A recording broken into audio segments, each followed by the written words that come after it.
Au sommaire de ce journal, le virus Ebola poursuit son expansion en Afrique de l'Ouest avec un cas détecté pour la première fois au Sénégal. À situation de crise, mesures de crise, c'est ce à quoi ont réfléchi hier les ministres de la Santé de la CEDEAO. C'est le chef du gouvernement qui a représenté le Togo. Et sur le terrain, les responsables du centre hospitalier universitaire Sylvanus Olympio rappellent les agents à l'ordre après les mouvements de protestation organisés hier dans l'enceinte de l'hôpital. Les détails dans ce journal. Et puis plus que quelques heures et on connaîtra celle qui portera la couronne de la plus belle fille du Togo, Miss Togo 2014. Et les 21 candidates en lice s'apprêtent pour le dernier virage, comme l'ont constaté les responsables de la compagnie Askai, l'un des sponsors de l'événement.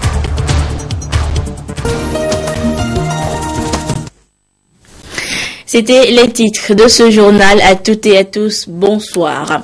C'est hier que les ministres en charge de la santé dans les pays de la CEDEAO, se sont retrouvés à Accra, la capitale ghanéenne, pour faire le point sur l'épidémie de la fièvre Ebola.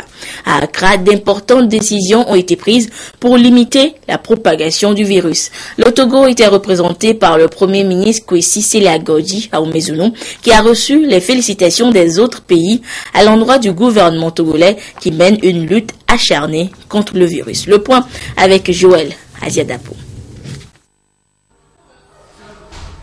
C'est une sévère maladie, une pandémie meurtrière qui continue de décimer les populations africaines, surtout celles de l'Afrique de l'Ouest, où l'on compte à ce jour plus d'1 millier de morts. L'épidémie de la fièvre hémorragique à virus Ebola gagne sérieusement du terrain et constitue un véritable casse-tête quotidien pour les États africains qui poursuivent la mobilisation.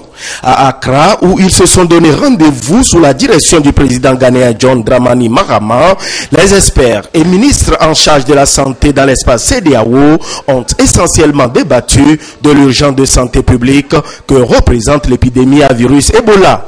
Il a surtout été question de lever le voile sur certaines pratiques et mesures observées dans la lutte contre la maladie et qui entravent sérieusement l'économie des pays de la sous-région. En cela, le chef de l'État ghanéen, après avoir dénoncé l'isolement dans lequel se trouvent les pays contaminés, a plaidé pour une solidarité internationale. Face par exemple au dilemme que constitue la fermeture des frontières pour éviter la propagation ou leur réouverture pour permettre une réponse coordonnée à l'épidémie et favoriser ainsi le passage des humanitaires, le chef du gouvernement, Sele-Agodzi Ahumezulu, privilégie un meilleur contrôle des points de passage pour que soient sautés les verrous sur les portes des frontières. Pour être franc, circuler un peu sur nos frontières terrestres. Personne n'empêchera un ressortissant de notre pays d'aller dans l'autre, quelle que soit la fermeture de la frontière qu'on a fait. Moi, je me suis amusé un peu à circuler un peu sur nos frontières, un peu avec le Ghana, un peu avec le Bénin. Je l'ai compris. Mais c'est une mesure qui était prise pour rassurer la population, parce que les populations ont besoin de sentir que leur État agisse. Voilà pourquoi il faut une synergie de l'action, une concertation de différents pays, pour que les pays ne prennent pas des mesures de manière individuelle, chacun de son côté, en pensant que la solution viendrait de la protection de sa population intérieure. J'ai même appris que certains pays, à l'arrivée d'un vol à Sky, disent que seuls les ressortissants du pays peuvent descendre. Mais ceux qui ont eu le contact avec les gens dans l'avion, est-ce qu'ils ne sont pas descendus? On a dit, ah non, l'avion est arrivé, l'avion ne s'arrête pas. Mais puisque l'avion est arrivé, seuls nos ressortissants descendent. Mais avec les explications qu'on nous a données, vos ressortissants peut-être manger avec les gens dans l'avion, on les a peut-être même fait une accolade et autres, ils reviennent avec la maladie. Donc je pense qu'il faut désormais que la réaction à la maladie, le traitement, soit une réaction communautaire. Deuxième chose, nous avons compris désormais qu'il faut faire la santé autrement dans nos pays. Alors la CEDEAO doit devenir aussi un élément important dans l'amélioration du système de santé de nos pays. Autrement, Ebola a montré que, en fait, il faut comprendre que si nos systèmes de santé étaient efficaces, étaient à la hauteur des enjeux, eh bien, nous n'aurions pas beaucoup d'inquiétudes à avoir. En fait, c'est ça. C'est ce que moi j'ai compris. Sans être médecin, au contact des médecins, j'ai compris qu'en fait, il faut faire la médecine autrement. Il faut mettre plus de moyens, il faut créer les conditions, et à ce moment-là, l'épidémie ne deviendra pas un élément de stigmatisation de notre région ou de notre continent. Je pense très honnêtement qu'il faut, à la suite de cette réunion, avoir une réflexion d'ensemble sur la santé pour la CEDEAO. sur le développement du système sanitaire dans différents pays, et cela doit se faire dans un esprit communautaire, dans un esprit de synergie, autrement nous n'aurons pas de solution. Le débat consiste à analyser les mesures que nous prenons, chacun de son côté, à les mettre dans un esprit de synergie, ensuite à réfléchir à ce qui peut être fait pour que nous puissions ensemble combattre cette maladie. Qu'est-ce que nous décidons? Nous mettons des militaires à la disposition des pays qui sont en difficulté. Est-ce que nous mettons des médecins à leur disposition? Nous mutualisons nos efforts pour résoudre certaines crises politiques et économiques qui arrivent. Qu'est-ce que nous faisons sur le plan de la santé? Voilà le sens de la réflexion que nous devons mener. La démarche togolaise a reçu un écho favorable auprès des experts et ministres de la Santé des pays de la CEDEAO. Certaines actions n'étaient pas des actions efficaces et sont contraires aux traités et autres accords qui sont signés au niveau de la CEDEAO, mais contraires également au règlement international sanitaire. Et parmi ces actions, il y a effectivement ces mesures-là qui consistent à fermer les frontières, à empêcher aux compagnies aériennes de faire des déplacements. Toutes mesures qui pour nous ne sont pas des mesures efficaces. Il vaut mieux donc renforcer la surveillance épidémiologique au poste frontalier, prendre toutes les mesures nécessaires sur le plan de la prévention et gérer les cas au cas par cas pour une meilleure prise en charge des malades. À Accra, le Togo a été surtout félicité et encouragé pour les mesures prises par les autorités et la vigilance accrue observée par l'ensemble des acteurs. Le président de la commission de la CEDEAO l'a réitéré à l'issue de l'entretien qu'il a eu avec le chef du gouvernement. Je tenais à venir lui exprimer la gratitude des institutions de la CEDEAO pour sa contribution personnelle à cette réunion des ministres de la Santé sur l'épidémie d'Ebola. Nous avons été honorés par sa présence et surtout encouragés par les orientations et les conseils qu'il a prodigués au cours de cette réunion qui nous a permis d'aboutir à des conclusions que je dirais très fructueuses. Comme vous le savez, cette épidémie représente un problème de sécurité régionale. Et il est bon que notre communauté se soit mobilisée pour prendre les mesures qu'il faut pour une approche coordonnée au niveau régional, tout comme nous l'avons fait pour la résolution des crises politiques. Je crois qu'il est bon qu'on se mobilise pour la résolution des crises humanitaires et sanitaires. Et c'est ce qui a été fait à travers les conclusions de cette réunion ministérielle. Et je tenais donc à venir lui dire mon appréciation pour cela. De la rencontre d'Accra, l'on retiendra que la solidarité régionale ainsi que la mobilisation des ressources et l'harmonisation des stratégies de lutte demeurent essentielles dans la lutte contre la propagation de la fièvre hémorragique à virus Ebola. Et notez que le Sénégal vient d'annoncer un premier cas confirmé sur son territoire à Dakar. Il s'agit, selon le ministère sénégalais de la Santé, d'un cas importé de la Guinée-Conakry voisine au pays. Santé encore, l'interpellation de certains agents du CHU Sylvanus Olympio. Là, nous sommes au Togo, à la suite du vol de matériel d'anesthésie dans cette formation sanitaire a entraîné hier un sitting des membres du SYNFOT, syndicat des praticiens hospitaliers du Togo. Ce matin, le directeur de cet hôpital est monté à son tour au créneau pour restituer les faits et exhorter les membres de ce syndicat au respect des règles régissant les manifestations de ce genre. C'est à travers un point de presse suivi pour nous par Eric Dianikpo et Essoham. Théo. L'interpellation il y a quelques jours de certains agents du CHU Sylvanus Olympio dans l'affaire de disparition du matériel d'anesthésie ne s'est pas faite de façon musclée, comme le suppose le SYNFOT, syndicat des praticiens hospitaliers du Togo. Ce sont là les propos du directeur général de cet hôpital qui, à travers ce point de presse, a voulu édifier davantage les journalistes sur cette affaire. L'interpellation s'est faite dans les normes et de façon réglementaire puisque c'est une seule personne qui est le détenteur de la clé de la salle est parti avec la gendarmerie et à la fin de la journée, le coordonnateur des blocs, le professeur Dossé, est parti avec les autres pour être écouté. J'ai envoyé ou dépêché le directeur du personnel et la surveillante pour aller voir dans quelles conditions ils étaient. Et bon, je crois qu'ils étaient dans de bonnes conditions et ils ont été relâchés après. Le vol de matériel dans ce centre hospitalier universitaire prend des proportions inquiétantes, poursuit le directeur général, ce qui n'est pas de nature à faire honneur au centre et ternit davantage l'image du personnel soignant. De pareils actes annihilent également les efforts du gouvernement qui s'investit dans la construction des infrastructures sanitaires et leur équipement en matériel adéquat de travail. Les investigations se poursuivent selon le directeur général de ce centre et appelle le personnel à contribuer à redorer l'image de cet hôpital.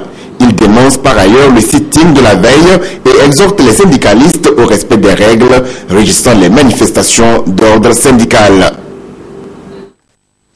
Et toujours pour une mise au point, je vous donne lecture de ce communiqué du ministre de la Sécurité et de la Protection civile. Ce vendredi 29 août 2014, dans la ville de Daparan, il a été signalé un incident suivi de pose de barricades par des jeunes conducteurs de moto-taxi au rond-point Aura Bank. En effet, aux environs de 8h30, les forces de sécurité ont été alertées de ce qu'un groupe de conducteurs de taxi-moto se dirigeait vers le commissariat de police de la ville où est basée la division de la sécurité routière chargée de veiller au respect des prescriptions du code de la route dans la région des Savanes. Ces jeunes entendaient manifester pour réclamer les motos non immatriculées interpellées par les éléments de cette division dans le cadre de la campagne de sensibilisation actuellement en cours sur toute l'étendue du territoire. En lieu et place du commissariat, ils se sont plutôt rendus au rond-point Aura Bank, où étaient en service commandés des policiers et gendarmes. Après avoir exercé des violences sur un élément, ces jeunes se sont saisis de sa moto puis de celle d'un autre venu en renfort, exigeant en contrepartie que les motos saisies leur soient restituées. Ils ont en outre érigé des barricades sur les lieux pour bloquer la circulation sur la route nationale numéro 1 dans les deux sens. L'intervention des responsables des forces de sécurité de la région qui ont évité de faire usage de la force n'a pas permis de les ramener à la raison. Il a fallu l'implication de l'évêque du diocèse catholique de Daparan et du préfet de Thône pour les sensibiliser et calmer la tension ambiante. Une séance de travail qui s'est ensuite tenue à l'évêché sous la médiation du prélat et à laquelle ont pris part les autorités administratives locales, le préfet, le maire de la ville, les responsables des forces de sécurité, les syndicats et les délégués de certaines associations de conducteurs de taxi-moto, a permis de récupérer les motos des éléments des forces de sécurité et de ramener le calme dans la ville. Le ministre de la Sécurité et de la Protection civile tient à rappeler à toute la population que les opérations de contrôle routier en cours participent à la mise en œuvre des mesures prises par le gouvernement pour, d'une part, réduire les accidents de la circulation aux conséquences souvent dramatiques enregistrées sur nos axes routiers. Elle vise d'autre part à combattre les délinquants qui se servent d'engins banalisés et anonymes pour perpétrer des actes crapuleux dans nos villes et campagnes au détriment des honnêtes citoyens. Par ailleurs, il tient à rappeler à tous qu'en aucun cas, les outrages et actes de rébellion envers les agents dans l'exercice de leurs fonctions ne sauraient rester impunis et les auteurs seront poursuivis pour répondre de leurs actes devant les juridictions. Tout en saluant l'action du prélat et des autorités administratives de Daparan, le ministre de la Sécurité et de la Protection civile invite toute la population sur l'ensemble du territoire national à apporter son soutien et sa franche collaboration aux forces de sécurité dans leur mission quotidienne de protection des personnes et des biens. La suite de ce journal à présent, après Laure Cadet, lauréat du BEPC, les meilleurs élèves du bac 1 cette année ont participé au programme Vacances utiles et citoyennes de leur côté à Cara. Plusieurs activités ont été initiées à leur endroit, dont des journées éducatives. Et c'est le ministère du Développement à la base, chargé de la jeunesse et de l'emploi des jeunes, qui a organisé ce programme. Le compte rendu avec Nestor Mozo.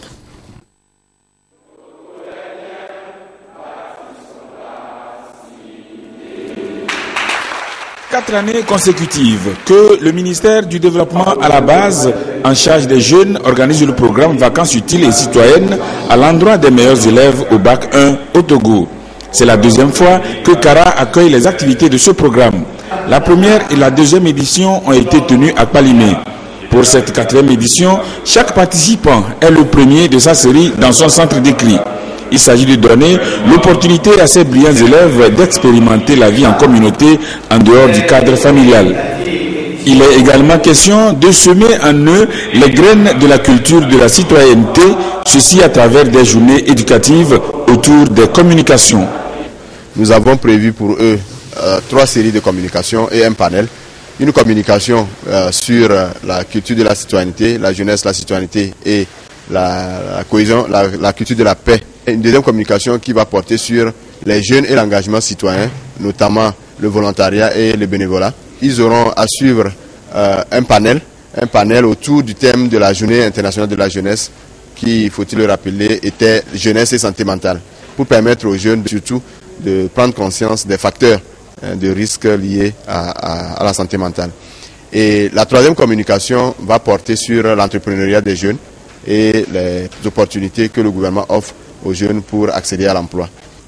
Les journées éducatives du programme Vacances utiles et citoyennes 2014 sont couplées de sorties touristiques. Après la cérémonie d'ouverture du programme, les bénéficiaires se sont rendus notamment au mausolée de Sarakawa, lieu de l'accident d'avion le 24 janvier 1974 du père de la nation, feu président Gnassingbé Eyadema, puis à la réserve de Sarakawa. Là, ils ont eu l'occasion d'admirer les espèces animalières protégées. Ce parc est destiné à régénérer les espèces en voie de disparition en vue de restaurer la faune togolaise. Et toujours au profit de la jeunesse, la 3e édition de la foire à Djafi, foire des jeunes entrepreneurs, a été officiellement lancée hier au lycée d'Agoué. Au total, 151 entreprises exposent leurs produits sur le site. Une aubaine pour les entrepreneurs de se faire découvrir à travers leurs initiatives, produits et aussi développer les relations dites B2B. La foire à Djafi, qui a débuté déjà le 26 août, prendra fin le 9 septembre prochain. Reportage Antoinette Romao. Faut voir. Le talent de plusieurs artisans togolais est mis en exergue ici pour accrocher le public à la 3e édition de la foire à Djafi, foire des jeunes entrepreneurs. L'innovation est le maître mot de cette édition qui a su mobiliser beaucoup d'initiateurs. La machine vient permettre de couper facilement le gombo et économiser le temps. Nous avons réfléchi à faire une décortiqueuse qui permette de faciliter le décortiquage du sésame. L'entreprise Choco Togo est spécialisée dans la production des produits bio. Nous avons le cacao fait à base de fèves locales. Ce sont des cacaos que nous trouvons chez nous, dont nous les prenons pour faire du chocolat noir 100% naturel. Nous voulons que la population puisse aussi bénéficier des produits locaux. L'entrepreneuriat, une approche citoyenne pour l'épanouissement humain, c'est le thème retenu cette année par les promoteurs qui ont voulu donner une touche particulière à cette édition. Nous avons des compétitions d'excellence qui relèvent le métier de l'artisan, essentiellement les couturiers. Nous avons des plateaux télé qui permettent de rassembler les experts sur des thématiques précises. Nous avons également des rencontres organisées pour mettre ensemble des jeunes et échanger sur les thématiques qui concernent le développement de l'entreprise. La pertinence également où l'innovation était dans l'atelier de formation qui a démarré la foire, qui a permis de conduire 30 jeunes en entreprise en situation réelle pour avoir plus de volonté. Promouvoir l'entrepreneuriat est un souci majeur du gouvernement qui cherche à pallier les questions du chômage au Togo. La foire à Djafi constitue un cadre idéal, le cadre idéal pour les jeunes de faire connaître leurs produits, de se faire connaître et même en même temps ça permet aux jeunes de se mettre en réseau. Parce que quand vous savez que tel jeune fait telle activité ou bien à telle fonction, vous pouvez développer une synergie avec ces jeunes pour un meilleur impact.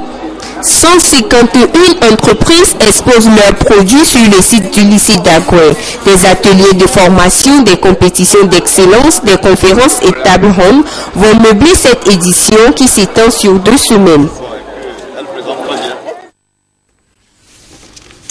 Dans une communauté, le marché représente un instrument capital dans les échanges commerciaux.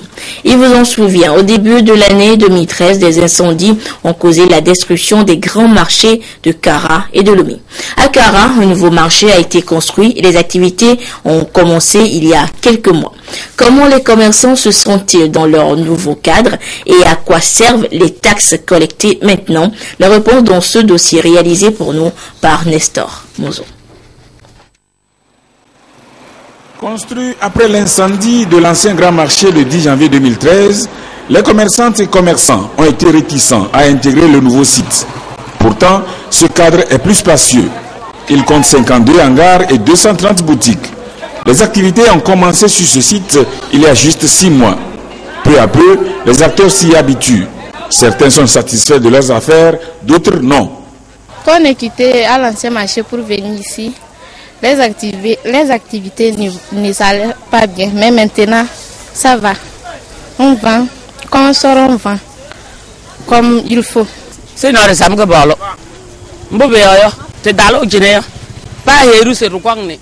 Nous venons grâce à Dieu. Nous n'avions pas cru qu'arriver ici, nous pouvions écouler nos marchandises du fait de l'éloignement. Mais certains de nos clients viennent. Nous prions Dieu pour qu'à l'avenir nos affaires soient plus fructueuses.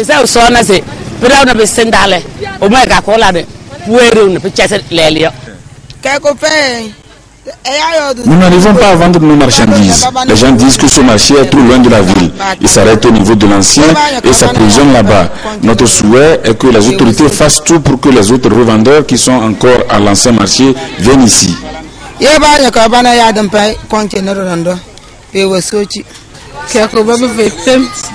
Rien ne marche ici. Par exemple, moi je suis à Karasud. L'aller et le retour me coûte 400 francs. C'est trop loin. Et quand on arrive, on ne vend rien. Le jour du marché, le mardi, le ticket est à 200 francs. Les jours ordinaires, c'est 50 francs. Que tu aies vendu ou pas, tu dois payer. Vraiment, ça nous dépasse. Les autorités du marché sont conscientes de la situation, mais estiment que le coût des taxes collectées est fixé par rapport à celui appliqué dans les autres grands marchés de la sous-région. Les commerçants continuent de se plaindre qu'il y a mes ventes, on ne les connaît pas encore, le site est loin par rapport, c'est un peu excentré par rapport à l'ancien qui était bien au centre de la ville. Donc nous avons des difficultés de démarrage pour les recettes. Les mardis, nous collectons 200 francs les mardis, parce que quand nous regardons dans la sous-région, les grands marchés, c'est à peu près à ce taux-là qu'on collecte le jour du marché. Mardi, c'est le jour du marché. Avec 50 francs, nous sommes autour de 40 000, 30 000, 35 000 par jour. Bon, les mardis, avec 200 francs, nous pouvons aller jusqu'à 150 000, 160 000, 180 000. Tout comme les autres, le marché de Kara constitue un moteur de l'économie nationale. La levée des taxes lui permet d'honorer des obligations. Les fonds collectés servent à payer le personnel, à faire l'entretien du marché et puis et dans la mesure du possible va faire de l'investissement parce que de plus en plus notre hiérarchie exige au moins que nous ayons au moins 20% du budget en investissement. Le marché de Kara est un carrefour commercial de référence de la partie septentrionale du pays. Pour lui permettre de continuer par jouir de cette notoriété, il est prévu de construire un bâtiment principal à cette place. De l'avis des autorités du marché, le processus est suffisamment avancé. Les études de faisabilité ont été déjà faites, il ne reste que le début effectif des travaux.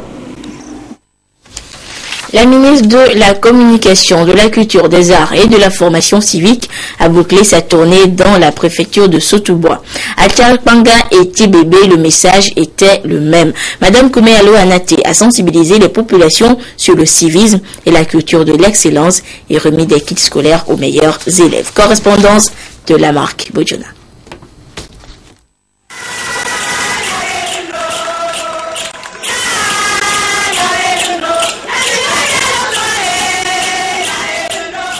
Ce sont des populations en joie que Madame la ministre de la Communication, de la Culture, des Arts et de la Formation civique a rencontrées à Tchébébé et à Tchalpanga dans le cadre de sa tournée.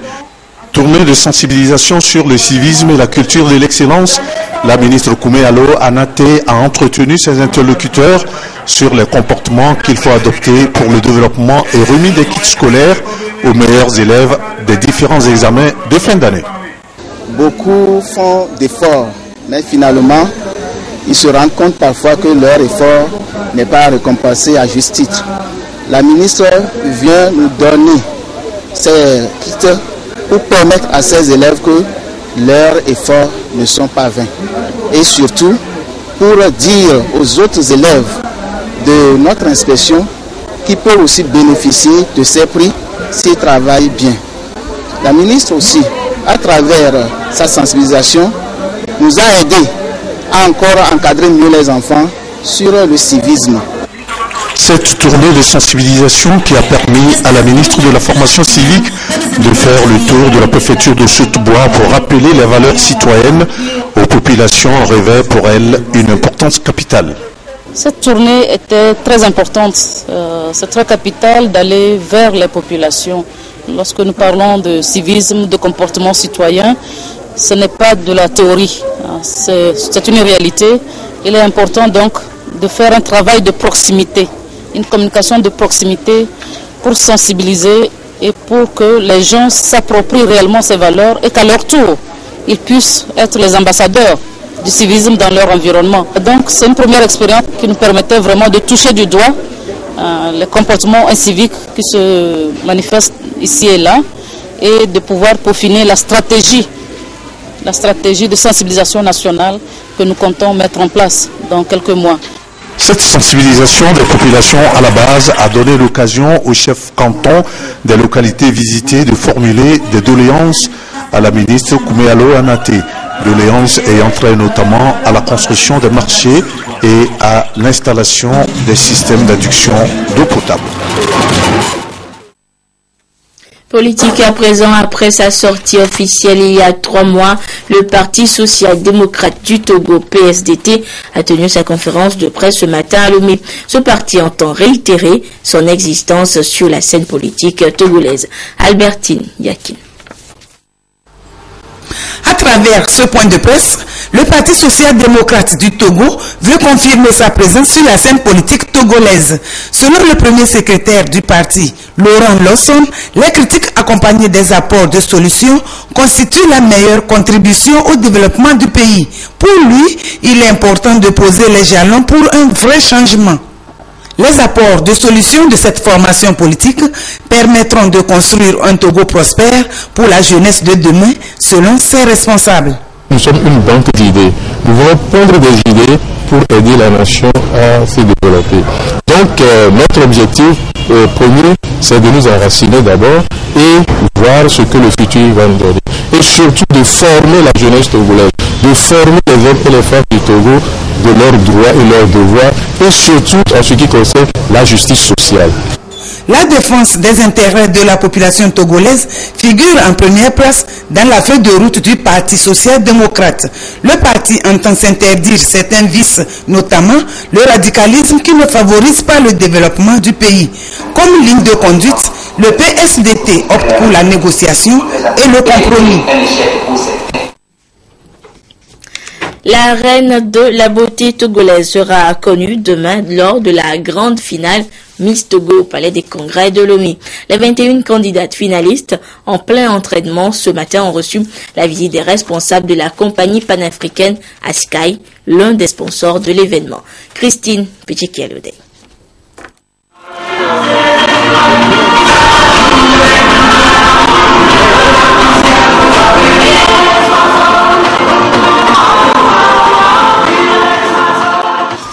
Dernier préparatif des candidates en quête de la couronne de la beauté togolaise.